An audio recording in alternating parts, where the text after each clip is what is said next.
Hey guys, welcome to Smack Talk's Wednesday Night War. That's right, wrestling. We have our war back. It is NXT versus AEW. Who's excited? I'm excited. I've just watched the best 4 hours of wrestling I can remember in a hell of a long time.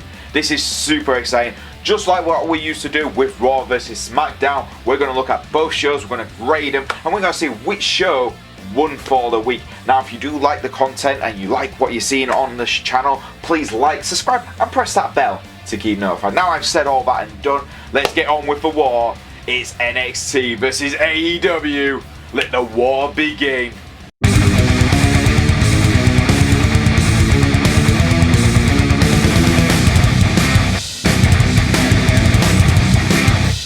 To keep it fair, we're going to keep everything alphabetical, so we'll do AEW first. So Cody Rhodes versus Sammy Guevara was the first match of the show, and this was actually a very smart move from AEW to have Cody, probably one of their biggest names, the guy who let's be honest, he is the face of AEW.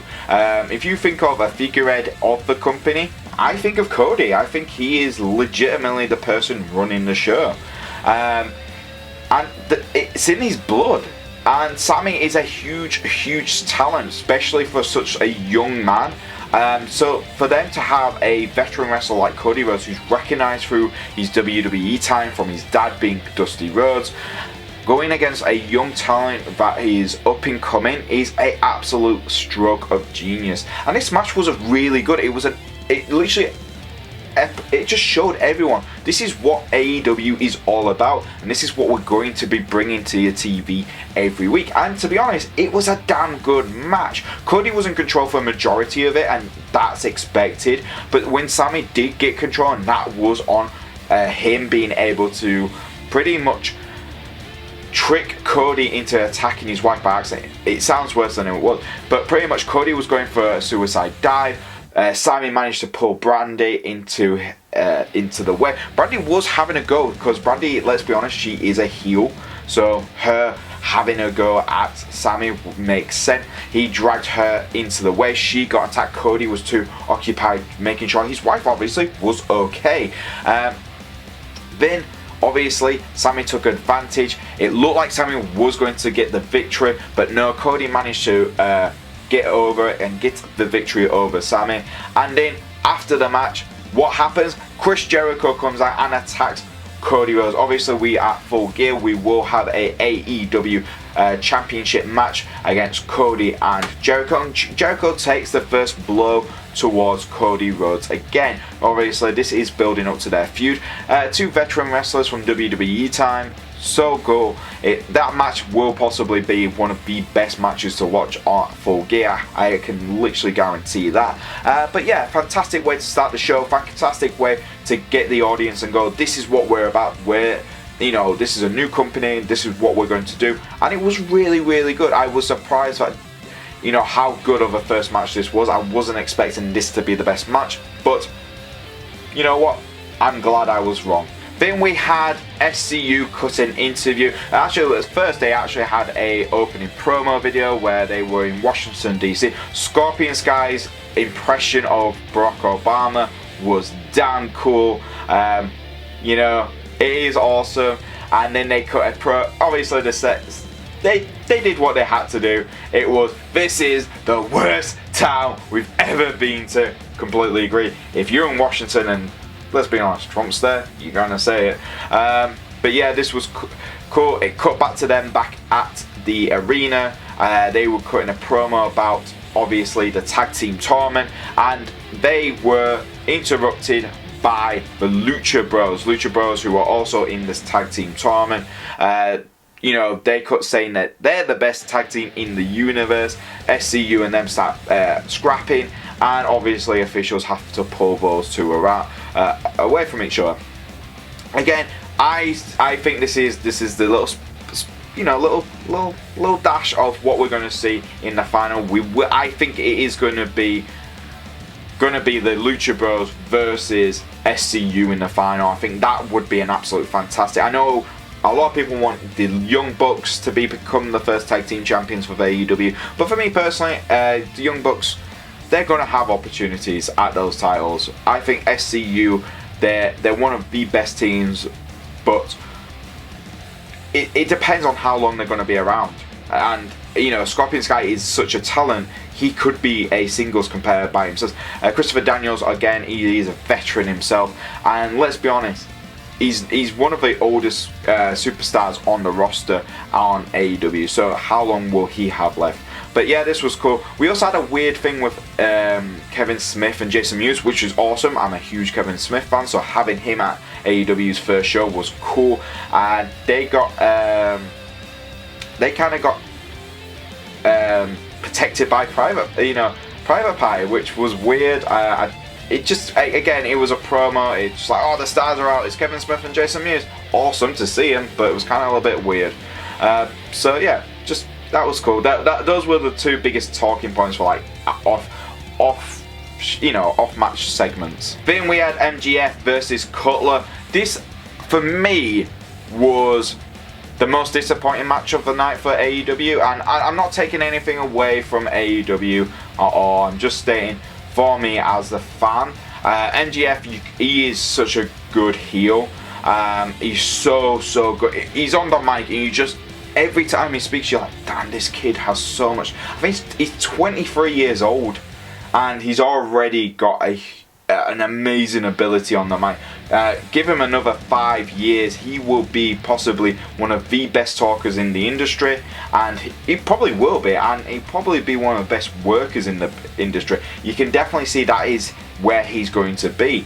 And like a lot of people say, MJF is that guy you can build a division around, and I totally agree with that. If they build a mid-card title later on in AEW's future, MJF could be the guy to hold that title. He could really be built to be that main heel guy for the mid-cards, really work up the guys, and himself to be a main event star in the future.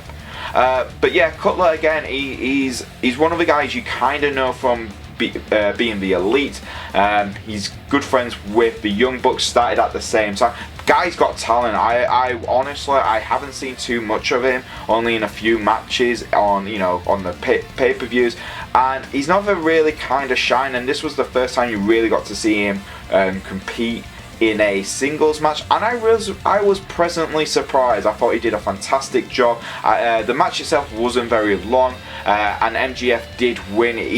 Sort of the Earth won it for him, but a good match for Cutler. I definitely think he's not going to be anywhere near the main events, but if he can, the guy's not worked for a long time, and now he's getting into, I think he could be a mid-card superstar in AEW, and really one of the best baby faces to have there. So for me, decent match. Not the best match of the night, but very decent work from two very capable mid-carders. Next up, we had Hangman Page versus Pac.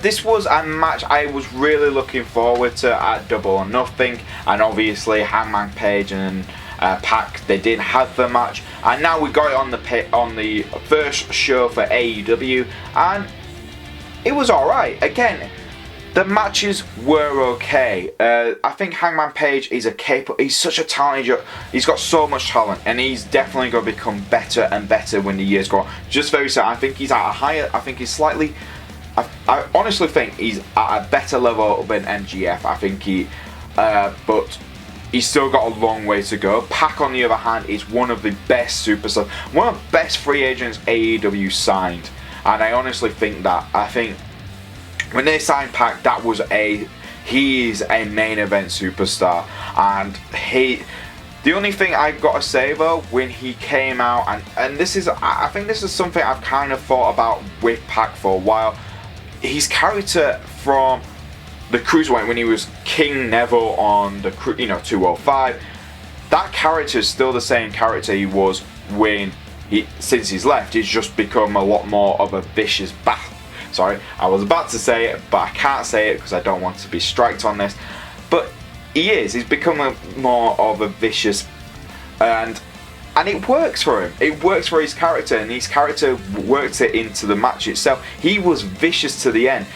The match itself was hard work, and you can see Pac really is going to start building momentum. I hope to God he is one of the guys who does challenges for the AEW Championship at some point. But a very strong match between two. Pac won in a very strong style.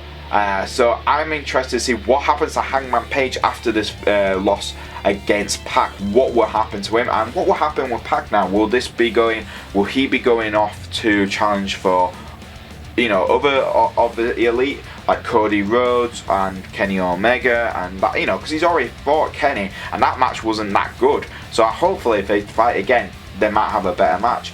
But interested to see where that goes. Will we see Pac and Hangman Page feud for a little bit longer? I hope so. I think they definitely have better chemistry than what Cody and Pac had at at the last pay-per-view. So All Out. So that's what I hope. Next up, we had the AEW Women's Championship match where we say Riho versus Nyla Rose. This was a interesting match. It was definitely the small Japanese superstar taking on let's powerhouse superstar in Rose.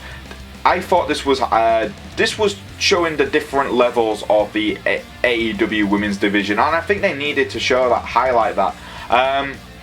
For me personally, it wasn't in particular a good match. It was okay, but it wasn't any. It did what it needed to do. It highlighted what they've got in the locker room. To be honest with you, I kind of looked into the AEW Women's division. You got Baker in there. You got Paisley. You have Rose. You have Rio. You have a few others as well in that division. But to be honest, looking at it, that is the one division I'm most worried about with AEW. I do think that they've got a great talent.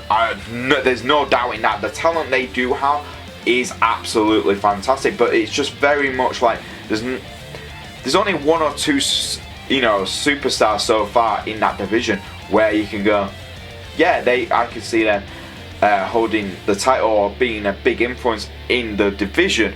Everyone else, I'm kind of like, they might be able to do something if they build them up. But again, we'll have to wait and see. For me personally, I can't wait to see Paisley on AEW TV. She's the one superstar I'm really looking forward to. And I'm interested to see what Brandy Rose does with the women's division as well. And Awesome Kong, again, she's someone I'd be very, very interested to see how she copes in the women's division here in AEW. It's like I said, the match itself wasn't anything particularly great. Rio, she did win the AEW Women's Championship match. Again, she managed to beat the bigger, stronger competitor, which was great. Then Michael Nakazawa, one of my favourite superstars on AEW, tried to do an interview, and Rose attacked both Rio and Nakazawa, and Kenny Omega came out to save her. That was, that's something. Is that going to continue the storyline? Is Rose going to still be that big threat? Is she still going to be that #1 contender? We'll have to wait and see, but it is interesting to see how they're going to build up storylines for the women's division. And last but not least, this moves us on to the main event, which was a 6-man tag team match. And it was the Elite, Elite, I promise I will never do that again. Versus Chris Jericho and I'm just going to call them LAX because that's what they are. That's who they are. They really are. This was the most awesome ending to the show, but one of the most kind of things. And it was interesting. It's interesting because after the show I kind of read a lot of reviews as well, what other people said about all the matches and stuff like that, and a lot of people were really praising the show, and I don't blame them. It was a good show. I think a lot of the matches weren't as strong as what people are rating them as, like A's and 5 stars out of 5. I don't agree with that, but this main event was like one of the most oh my god, this is awesome, to oh my god, this is WCW again. And this is where I'm really kind of go into it. So we had the match. Kenny Omega started off, he wanted Jericho refused, he cut in, then he tagged himself back out, then The Young Bucks and that kind of started getting more involved when Kenny Omega started getting big. It looked like Kenny Omega was about to do a suicide dive on Jericho. Then Moxley turned up. The referee was right there. Moxley attacked Omega. So I'm like, right, that's automatically ended the match, because in any other 6-man tag team match, because let's remind everyone, this is a there's no disqualifications. There's disqualifications in this match. So the minute Moxley attacked him, the match ended. Wait, no, it continued. Moxley and Omega go right to the back and they're fighting each other. Moxley puts Kenny Omega through a frigging glass table. Mental. I mean, Young Bucks fight themselves against Jericho and LAX. They don't manage to win thanks to Jericho with the numbers game and Jericho hitting the his new finisher. And then out of nowhere, Jack Swagger, or Jack Hager, if you want to call him, comes out and starts beating up on the Young Bucks. So that's the Lex Luger moment of WCW. Then Sammy comes out, because Cody comes out to try and save the Young Bucks. Sammy comes out, he low blows Cody in, downstairs. Then Dustin comes out, and then Jack takes him out. Jericho takes everyone else out. I mean, it's like WCW again, where we have Jericho's like a little alliance on top of the Elite and Dustin Rhodes. It was like, wow, that, awesome, that is cool, but that is very much WCW territory, which they've just done there.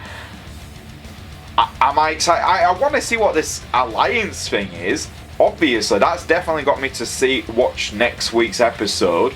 But again, so much deja vu, especially with a referee not really ending the match after Omega ended, and that kind of went WCW moment. And that kind of took me out of the enjoyment of the show as much. But yeah, apart from that, really strong match to end the show. Really strong storytelling they're doing there. So I was very, very pleased. Now we're going to look at NXT for this week. And this was a hell of a packed show from NXT. So we started off with Matt Riddle and Adam Cole for the NXT Championship. Oh my god.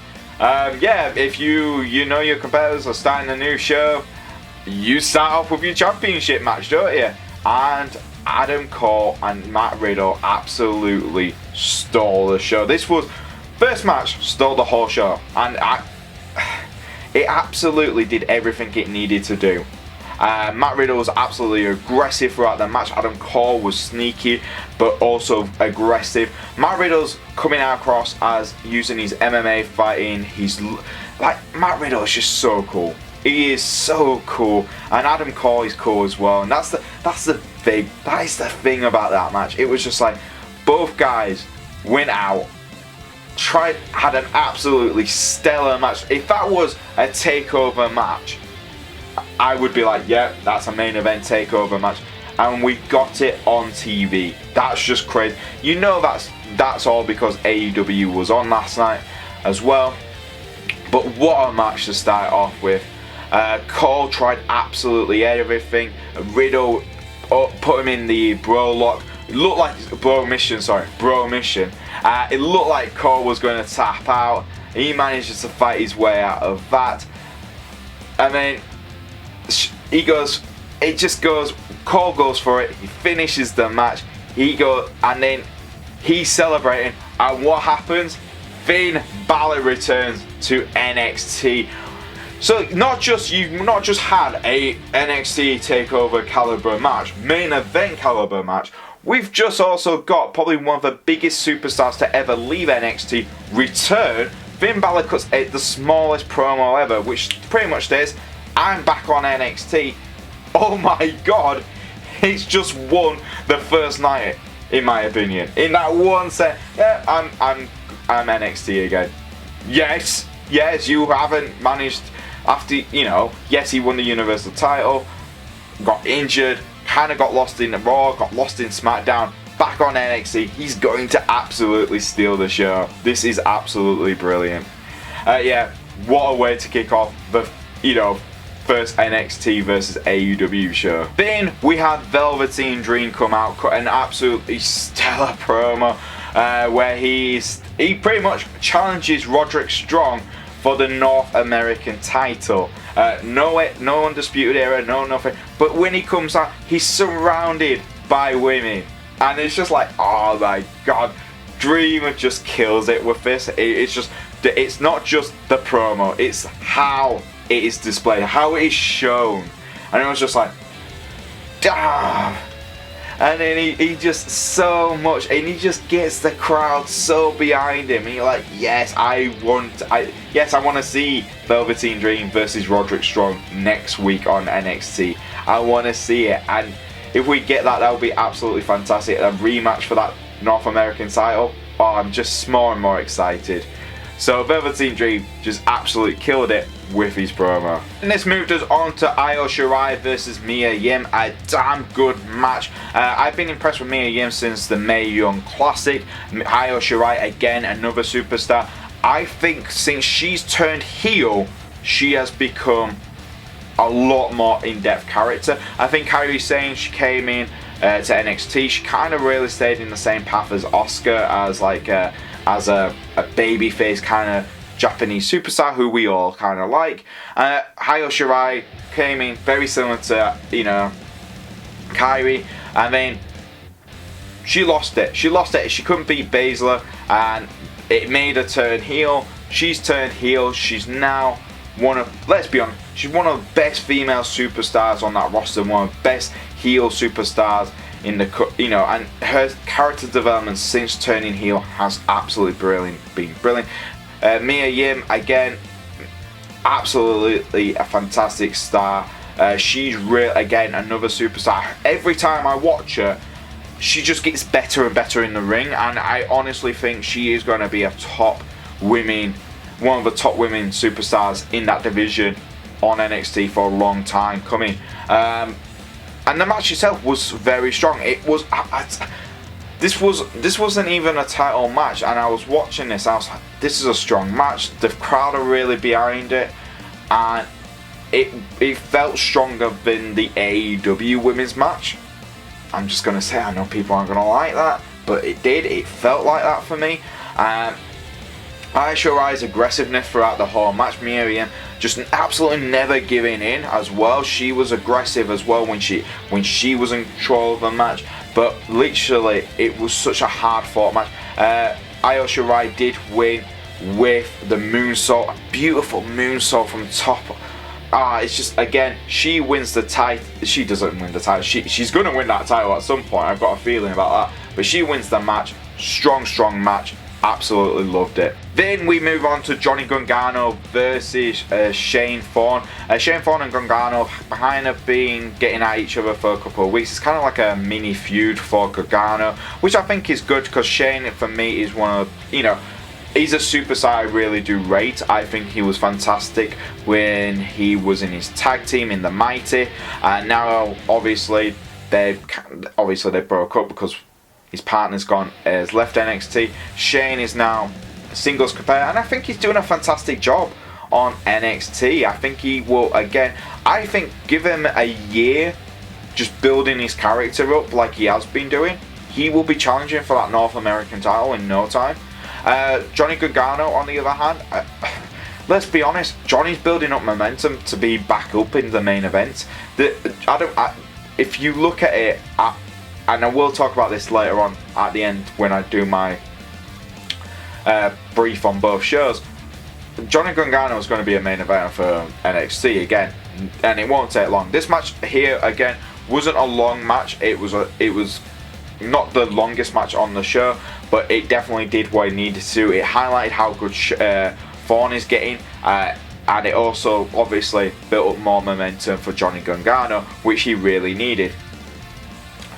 For me personally, this was a fantastic match. Like I stated, Gargano won, but it is interesting to see what's next for Johnny Gargano. Will we continue this little mini feud between Thorne and him, or will we move on to another bigger challenge later on? Let's be honest, with Finn Balor back versus Johnny Gargano. Could we see that? Two baby faces who could really work with each other as a tag team and as competitors. That would be very, very interesting. This moves us on to the second title match of the night, where we saw Candice LeRae versus Shayna Baszler for the NXT Women's Championship. Wow, this is a title match. This is a women's title match, but just blew the competition's version of it away. Yes, AEW 1 is going to be very special because you crowned your first AEW Women's Champion, but match-wise, this one just, in pure talent, was just better. Shayna was absolutely fantastic in this match. The torture she put Candice LeRae's left arm into was just mental. I even have notes on my phone just stating Candice LeRae's left arm looks like she's absolutely been destroyed. My God, how does Shayna Baszler manage to do that to make it look so realistic? I honestly do think sometimes she does break her opponent's arms. That's just, yeah. That is just my notes while watching the match. Yeah, she gets Candice's arm, puts it in the steel stairs, just bashes it in. My God, it just looks so painful.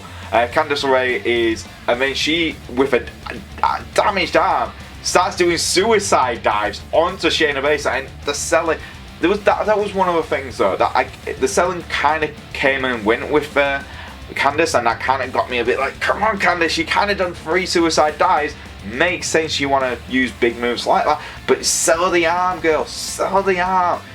You kind of look like you kind of forgot that left arm was injured.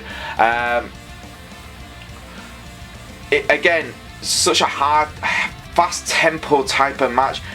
Both women really going at it. Candice LeRae so many times looked like she was managing to counter Shayna Baszler's submission techniques, which was fantastic. And then by the end, it looked like Candice managed to get up. Shayna lost her grip. Shayna's like unable to clock it in even further, and Candice just falls down. It's the pressure, the lack of air, and the selling of that was just fantastic. And she's getting there, she's trying to climb back to the bottom rope, and she just can't do it, and she taps out, and you just feel so sorry for Candice LeRae. You're like, oh, this could have been her moment.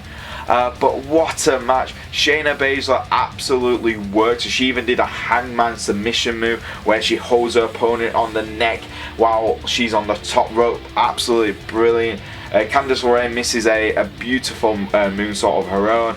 And again, just absolutely fantastic match in my opinion. Both women showing the highlighting their abilities. And honest to God, I want to see Candice LeRae versus Shayna Baszler again down the line sooner rather than later for that title, because this was again an NXT takeover caliber match.